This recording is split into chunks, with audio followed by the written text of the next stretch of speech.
Movie के starting में हमें स्पेस से एक एलियन ऑब्जेक्ट को धरती पर गिरता हुआ दिखाया जाता है। वो एलियन ऑब्जेक्ट सीधा एक लाइट हाउस में जाके गिरता है। जिस लाइट हाउस में वो गिरा था उस लाइट हाउस के चारों तरफ का एरिया एक डोम टाइप स्ट्रक्चर में बदल जाता है और उसके नजदीक के एरिया को अपने कंट्रोल में लेने लगता है। जैसे ही वहाँ की गवर्नमेंट को इसका पता चलता है वो कुछ मिलिट्री फोर्सेस को उस ऑब्जेक्ट की छानबीन करने के लिए भेजते हैं, पर जो भी उस डोम के अंदर गया था वो कभी भी बाहर नहीं आया था। कुछ महीने बीतते हैं और फिर वहाँ की एक प्राइवेट कंपनी अपने कुछ मिलिट्री को उस डोम के अंदर भेजती है और फिर हमें लीना को दिखाया जाता है जिसका हस्बैंड उसी टीम में था जो कि डोम के अंदर जा रहा था। लीना यहाँ बहुत परेशान थी क्योंकि आज तक जो भी उस डोम के अंदर गया है वो कभी भी बाहर नहीं आया था और आखिरकार वही होता भी है। लीना का हस्बैंड उस डोम के अंदर गया था पर बाहर नहीं आया और इधर लीना उसकी याद में जैसे तैसे अपने दिन को काट रही थी। फिर अचानक से एक दिन उसका हस्बैंड हमें दिखाया जाता है जो लीना से मिलने उस डोम से जिंदा वापस आ गया था और लीना यहाँ अपने हस्बैंड को देखकर बहुत खुश हो जाती है और लीना अपने हस्बैंड से बहुत सारे सवाल पूछने लगती है उस डोम के बारे में, पर यहाँ पर उसका हस्बैंड कुछ भी नहीं बोलता और तो और उसकी तबीयत भी खराब होने लगती है। उसके मुंह से खून निकलने लगता है। लीना अपने हस्बैंड को हॉस्पिटल लेके जा रही होती है, तभी उस प्राइवेट कंपनी के फोर्सेस वहाँ पर आ जाते हैं और उसके हस्बैंड को पकड़कर लैब में ले जाते हैं उसके साथ बहुत सारे टेस्ट करने के लिए, क्योंकि पिछले 3 सालों में वही एकलौता आदमी था जो उस डोम से जिंदा वापस बाहर निकला था। लैब में लीना अपने हस्बैंड को इस हालात में देखकर बहुत दुखी हो जाती है और तभी वहाँ पर एक लेडी आती है जो उस प्राइवेट कंपनी की मालकिन थी और वो एक टीम को तैयार कर रही थी जो उस डोम में जाने वाला था और लीना भी वहाँ जाने के लिए तैयार हो जाती है। उस डोम के अंदर टोटल 5 लोग जाने वाले थे जिसमें लीना, उस कंपनी की मालकिन और 3 और मिलिट्री के लोग थे। वो किसी तरह उस डोम के अंदर जाते हैं और उन्हें बहुत सारे पौधे मिलते हैं जो बिल्कुल ही अलग तरह के दिख रहे थे। 2 अलग अलग तरह के फूल एक ही जड़ से उग रहे थे जो कि बायोलॉजिकली पॉसिबल नहीं था। आगे बढ़ते ही उन्हें एक क्रोकोडाइल मिलता है जो और भी अजीब दिख रहा था और उस क्रोकोडाइल के मुंह में शार्क जैसे दांत थे। आगे बढ़ने पर उन्हें एक हिरन भी दिखती है जिसके सींगों की जगह फूल और पत्तियां भी उग रखी थी और क्योंकि लीना एक प्रोफेसर थी वो धीरे धीरे समझ गई थी कि यहाँ पर किसी भी 2 या 2 से अधिक चीजों का डीएनए सेल भी एक दूसरे से मिल रहा था और एक नई तरह की स्पीशीज को जन्म दे रहा था। जैसे वो हिरन के सींग में पत्तियां होना क्योंकि हिरन पत्तियों को खाती है, क्रोकोडाइल के मुंह में शार्क के दांतों का होना क्योंकि जरूर शार्क और क्रोकोडाइल दोनों एक दूसरे पर अटैक किए होंगे। थोड़ा आगे बढ़ने पर उन्हें और भी अजीब चीजें पता चलती है और वो देखते हैं कि उनका कंपास भी काम नहीं कर रहा है और वहाँ पर टाइम का भी कुछ पता नहीं चल रहा है। फिर वो लोग आगे बढ़ते हैं उस लाइट हाउस तक जाने के लिए जहाँ पर वो एलियन ऑब्जेक्ट गिरा था और रास्ते में ही वो एक जगह पर रुकते हैं आराम करने के लिए और उन्हें वहाँ एक कैमरा मिलता है और वो कैमरे को चेक करने पर लीना अपने हस्बैंड की रिकॉर्डिंग देखती है क्योंकि उस डोम के अंदर आने वाली आखिरी टीम उसके हस्बैंड की थी। उस वीडियो में वो अपने एक टीम मेंबर का पेट काट कर दिखाता है जिसके अंदर के बॉडी पार्ट्स बिल्कुल किसी सांप की तरह इधर उधर हिल रहे थे और आगे बढ़ते ही उन्हें एक ऑफिसर की लाश मिलती है जो एक दीवार पर चिपका हुआ था और उसके पूरे शरीर पर पेड़ पौधों के तने निकले हुए थे, मतलब उसका भी डीएनए पेड़ पौधों के डीएनए से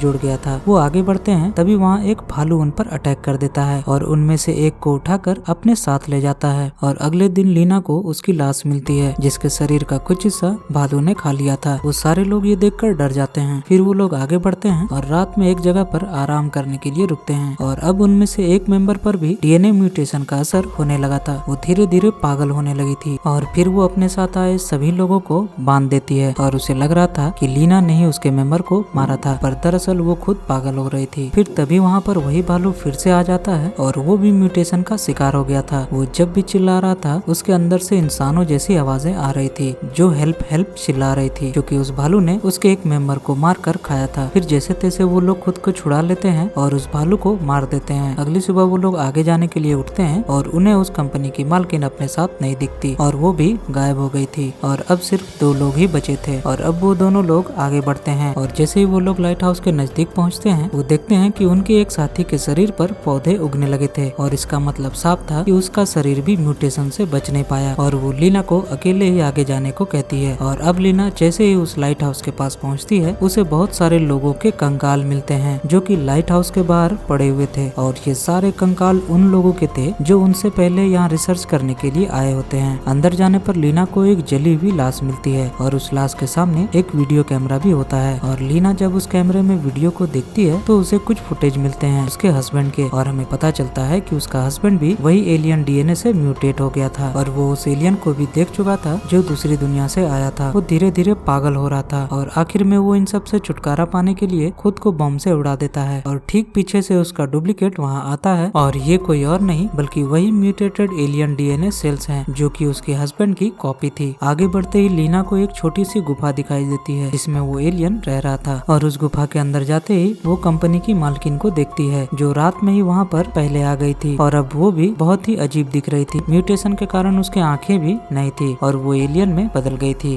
थोड़ी देर बाद उसके शरीर से वो एलियन बाहर आ जाता है और फिर उसकी मौत हो जाती है और वो एलियन बहुत अजीब तरह का दिख रहा था। लीना यहाँ शॉक होकर उस एलियन को देख रही थी और तभी वहाँ लीना के खून का एक बूंद उस एलियन में चला जाता है और वो एलियन भी वहाँ धीरे धीरे लीना का रूप लेने लगता है। फिर लीना घबरा कर उस पर गोली चलाती है। गोलियों का भी एलियन पर कोई असर नहीं होता। फिर लीना वहाँ से बाहर की ओर भागने लगती है और जैसे ही वो बाहर आती है वो उसी एलियन को देखती है और वो एलियन लीना की हर हरकत को कॉपी कर रहा था और अब लीना बहुत ही ज्यादा डर गई थी और अब लीना धीरे से उस एलियन के हाथों में एक बॉम्ब पकड़ा देती है। तभी लीना वहाँ से भाग जाती है और बॉम्ब उस एलियन के हाथों में फट जाता है और उस एलियन के हाथों में आग लग जाती है और एक्सीडेंटली उस एलियन से उस लाइट हाउस के अंदर आग लग जाती है और वो पूरा लाइट हाउस जलने लगता है और जैसे ही वो लाइट हाउस पूरी तरह जलता है वो डोम टाइप स्ट्रक्चर भी धीरे धीरे खत्म हो जाता है और अब लीना के हस्बैंड के बाद अब लीना ही थी जो सही सलामत उस डोम से बाहर आ गई थी। और अब उस कंपनी के सारे डॉक्टर्स लीना से पूछते हैं कि उस डोम के अंदर क्या हुआ था, पर वो कोई जवाब नहीं देती। फिर वो अपने हस्बैंड से मिलने जाती है और हम यहाँ देखते हैं कि लीना के हस्बैंड और लीना दोनों की आंखें चमक रही थी, मतलब अब दोनों के शरीर में एलियन डीएनए मौजूद था और अब वो दोनों बाहर आ चुके हैं। और इसी के साथ ये मूवी यहाँ खत्म हो जाती है। आपको ये मूवी कैसी लगी कमेंट करके जरूर बताएं। मिलते हैं अगली वीडियो में। जय हिंद।